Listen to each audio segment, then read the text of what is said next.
So mga pang first lap natin ng BBC. May 10 tayong ilalaban.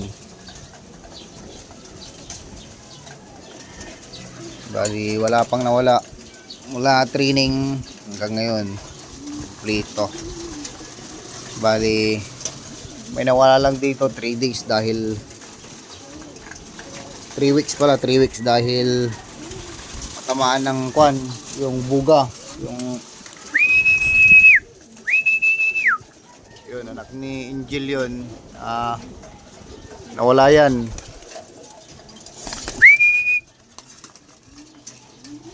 Nagkulay asul yung dibdib. Tinus ko pa dahil kailangan ito ang tama niya.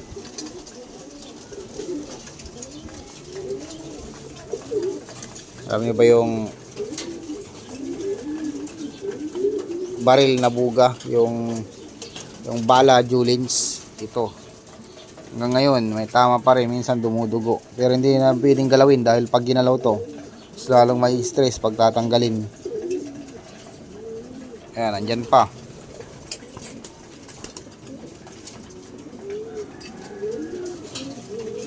Three weeks tong nawala tapos bumalik, ganyan na.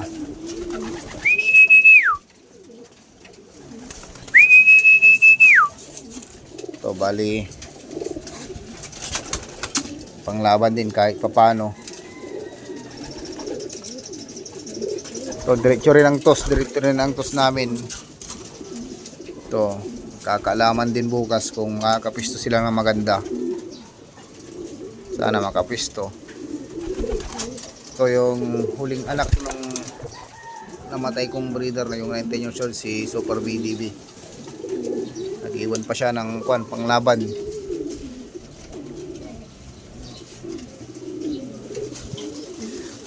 Itong pula, yan, apo yan ni Angel, itong pula. Florison yan, tapos crackpit dito. Ito yung panalo natin ng pooling nung Hercules. Ito panalo.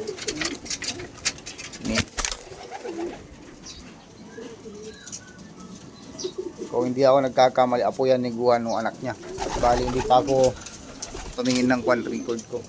Yung iba dito kilala ko magulang, yung iba hindi ko pa tinignan. Pero ito pa, tatlong beses na nanalo ng pooling. Ito anak ni Paul George, tapos Angel to. Anak ni Paul George, tapos Angel. Ito consistent na nanalo ng pooling. Ito anak rin ni Angel yan, pero ang tatay yung bago kong breeder. Napakakon din to, masipag umuwi kahit may tama. Bali nung pangatlong training nadali to, nabuga.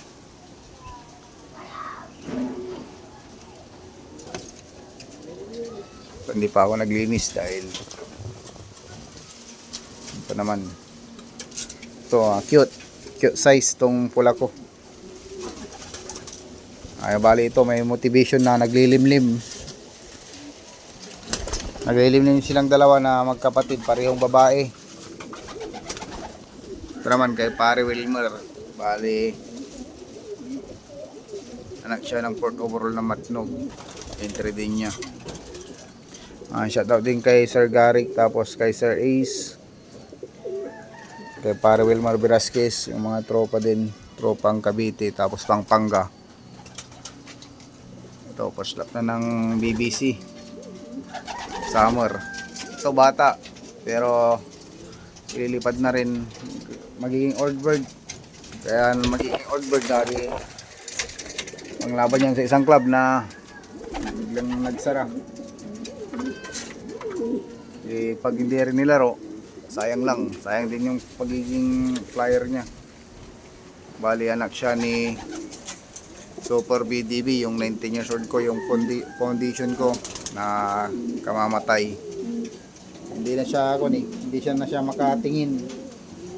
Sinusubukan ko na lang, tapos nanghihina na sa katandaan. Bali may 3 pa akong matanda dito na pundasyon ko hanggang ngayon. wala na rin si Super BDB.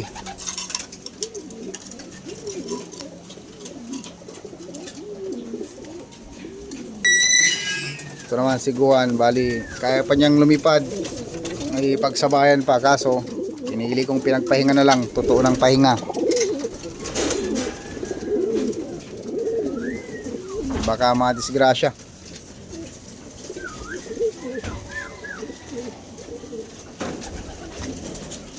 Ito yung anak ni Bulldozer, yung second overall ko na anak niya.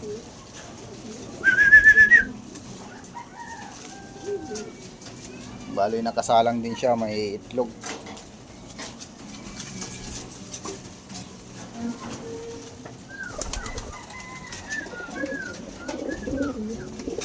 Oh, may dalawang trophy. Pero hindi ko may laro ngayon dahil pinag-breed ko.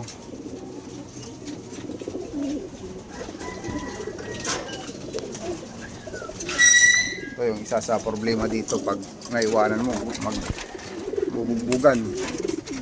Eh, dapat arelto ka dito pag nakawiduhod.